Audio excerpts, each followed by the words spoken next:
ಯಂಕಂಚಿ ಗ್ರಾಮದ ಕುಂಟೋಜಿ ಹಿರೇಮಠ ಶ್ರೀಗಳಿಗೆ ನನ್ನ ನಮಸ್ಕಾರಗಳು.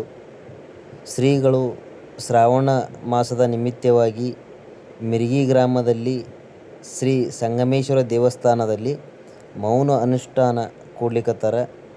ಇವತ್ತವರು ಶ್ರೀಗಳು ಹೊರಡ್ಲಕತ್ತಾರ. ಅದಕ್ಕೆ ಶ್ರೀಗಳು ಒಂದೆರಡು ಮಾತು ಹೇಳ್ತಾರ. ಏನು ಹೇಳ್ತಾರ ಕೇಳೋನು ಬರ್ರಿ.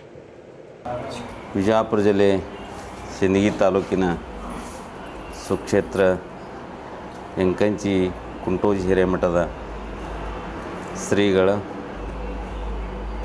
ಲೋಕ ಕಲ್ಯಾಣಾರ್ಥವಾಗಿ ವಿಜಯಪುರ ಜಿಲ್ಲೆ ಇಂಡಿ ತಾಲೂಕಿನ ಸುಕ್ಷೇತ್ರ ಮಿರ್ಗಿ ಸಂಗಮನಾಥನ ದೇವಸ್ಥಾನದಲ್ಲಿ ಲೋಕ ಕಲ್ಯಾಣಾರ್ಥವಾಗಿ ದೇಶದ ಹಿತಕ್ಕಾಗಿ, ರೈತರ ಒಳಿತಿಗಾಗಿ, ಸೈನಿಕರ ಸಂರಕ್ಷಣೆಗಾಗಿ, ಸನಾತನ ಧರ್ಮದ ಸಂಸ್ಕೃತಿ ಅನುಗುಣವಾಗಿ ನಾವು ನೀವೆಲ್ಲರೂ ಕೂಡ ತಪಸ್ಸು, ಆಚರಣೆ, ಜಪ, ಪೂಜೆಯೊಂದಿಗೆ ದೇಶವನ್ನು ಶಾಂತಿ, ಸಮಾಧಾನ, ಸಹಬಾಳ್ವೆಯಿಂದ ಸರ್ವರಿಗೂ ಶುಭವನ್ನು ನೀಡುವಂಥ 25 ದಿನಗಳ ಪರ್ಯಂತರವಾಗಿ ಶ್ರೀ ಕ್ಷೇತ್ರದಲ್ಲಿ ಶಿವಯೋಗ ಮೌನ ಅನುಷ್ಠಾನವನ್ನು ನೆರವೇರಿಸಿಕೊಂಡು ಬರ್ತಾ ಇದ್ದೀವಿ.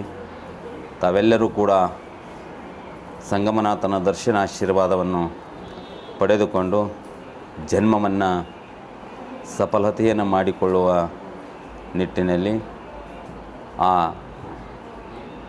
ದೇವರ ಅನುಗ್ರಹವನ್ನು ದೇಶಕ್ಕೆ, ರಾಜ್ಯಕ್ಕೆ, ಸರ್ವ ಭಕ್ತರಿಗೂ ಕೂಡ ಶುಭವನ್ನು ನೀಡಲಿ ಅಂತ ಹೇಳಿ ನನ್ನ ಅನುಷ್ಠಾನದ ಪ್ರಾರಂಭೋತ್ಸವದ ಹಾಗೂ ದಿನಾಂಕ 21/8/2026ರಿಂದ 14/9/2026ವರೆಗೆ ನೆರವೇರಿಸಿಕೊಂಡು ಬರ್ತಾಯಿದ್ದೀವಿ. 14ನೇ ತಾರೀಕಿಗೆ ಮಹಾಮಂಗಲೋತ್ಸವ. ತಾವೆಲ್ಲರೂ ಬನ್ನಿ, ಸಮಭಾವವನ್ನು ತನ್ನಿ ಅನ್ನುವಂಥ ಸಂದೇಶವನ್ನು ನೀಡುತ್ತಾ ಸರ್ವರಿಗೂ ಶುಭವನ್ನು ನೀಡಲಿ. ಓಂ ಶಾಂತಿ ಶಾಂತಿ ಶಾಂತಿ. ನಮಃ. ಯಾ ಶಿವನಾಮರೂಪಾಭ್ಯಾಂ ಯಾ ದೇವಿ ಸರ್ವಮಂಗಲಃ ತಯೋಸ್ಮನ್ ಸ್ಮರಣಾರ್ಥಂ ಸಾಂ ಸರ್ವತೋ ಜಯಮಂಗಲಂ. ಜಯ ನಮೋ ಪಾರ್ವತೀಶ್ವರ ಮಹಾದೇವ ಶ್ರೀಮದ್ ಜಗದ್ಗುರು